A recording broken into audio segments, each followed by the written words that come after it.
J'ai aussi lu qu'autrefois, justement, les néophytes, les élèves, étaient mis dans un certain état de conscience pour arriver à percevoir tous ces autres mondes. Oui. Et je veux dire, mais est-ce que maintenant aussi, les élèves arrivent à être mis dans un état particulier ou c'est vraiment l'effort? Aujourd'hui, il faut s'élever soi-même à cet état. Un état qui donne cette perception spirituelle à condition d'avoir reçu la préparation suffisante. Vous voyez, il y a des tas de gens qui sont des espèces de médiums ou des choses comme ça, ils perçoivent des réalités suprasensibles.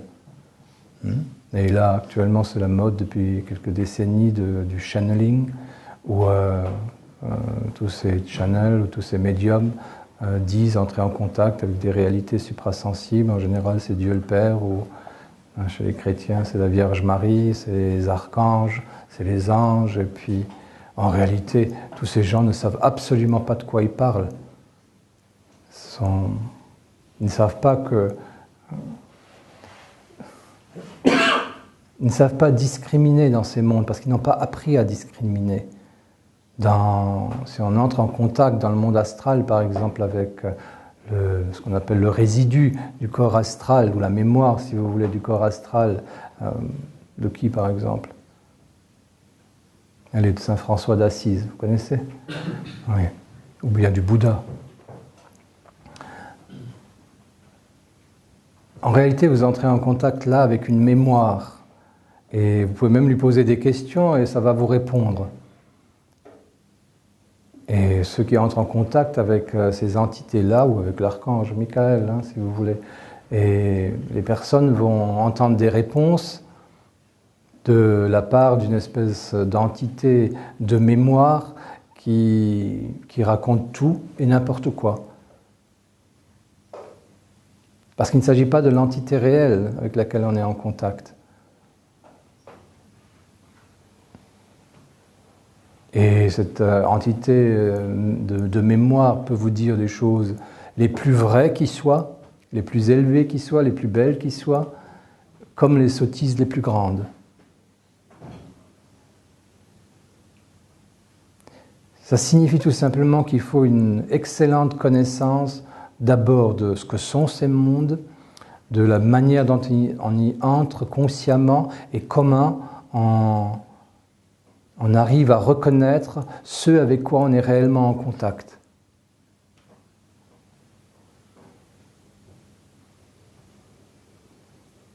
Et c'est comme ça dans les différents mondes. Il y a partout toutes sortes de résidus de mémoire, ou ce qu'on appelle des coques éthériques, ou des coques astrales, ou des corps astraux, en réalité sans présence de l'entité de l'esprit réel auquel ça appartenait, qui sont dans ces mondes. Ils peuplent ces mondes comme des cadavres. Saisissez? Et quelqu'un qui n'a pas une connaissance d'école spirituelle, d'école des mystères, ne peut pas savoir ça. Et de nos jours, toutes ces histoires de contact avec les mondes spirituels sont légion. Et la plupart ne sont que des ramassis de sottises ou bien d'illusions, de rêveries. Il y a un certain nombre de connaissances, il y a un minimum de connaissances à avoir. C'est par exemple la connaissance intellectuelle de ce qui est contenu dans la science de l'occulte ou dans une autre forme de description cosmologique juste, qui est, si vous voulez, une description symbolique juste. Pas les inventions du Nouvel Âge, mais ni de la théosophie d'avant l'anthroposophie. Et à ce moment-là, on a le minimum de connaissances suffisantes. Et si, on a été lié au cours de sa vie, ou on s'est lié au cours de sa vie, donc de son vivant, si on s'est lié à un ou des esprits qui étaient plus évolués encore, ils sont aussi nos guides après la mort. C'est-à-dire qu'on n'est jamais seul alors.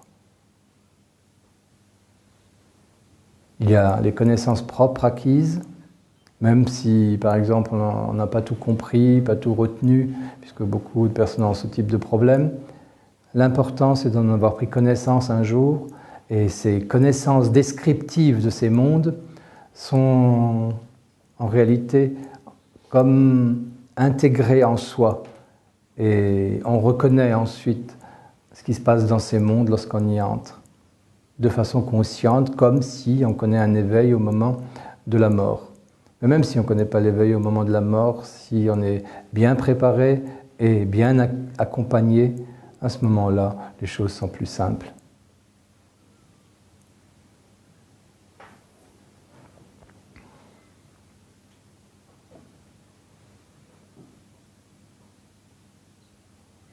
Bon, on va essayer de vivre encore un peu.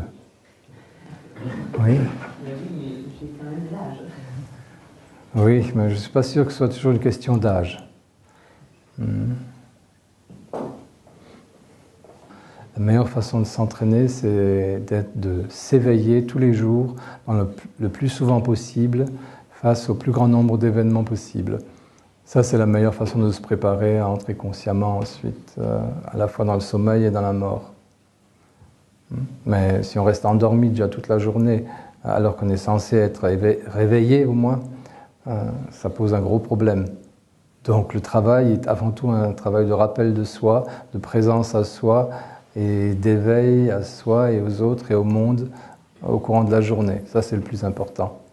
Pas de le rester constamment au cours de la journée, puisque pour la plupart des individus, ce n'est pas possible, mais d'avoir des moments de façon rythmique ou simplement d'avoir des moments régulièrement d'éveil comme ça à la réalité. Bonne journée.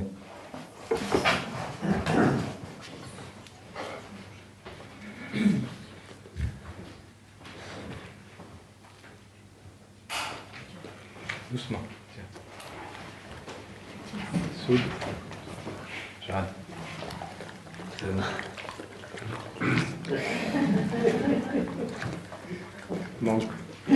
Manque de bouffe.